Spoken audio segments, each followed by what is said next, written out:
a tabela, a gente vai seguir a tabela. E tem os jogos que são da fase classificatória. O que é isso?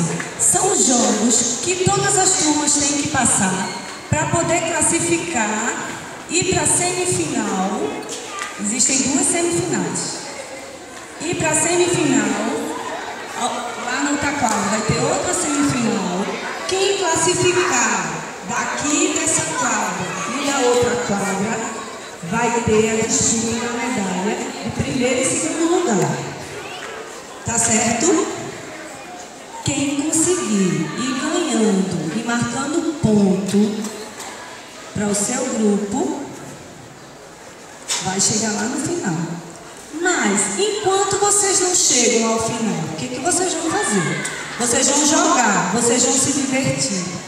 Toda a segunda unidade, nas aulas de educação física, vocês vivenciaram tudo o que vocês estão passando agora nas Olimpíadas Juventude, não é verdade? Não é verdade? É novidade para vocês as regras? É novidade a regra do queimado? Não. Todo mundo sabe que vai jogar, não sabe? Sabe também que é importante que todos participem. Esse jogo hoje é coletivo, não é individual.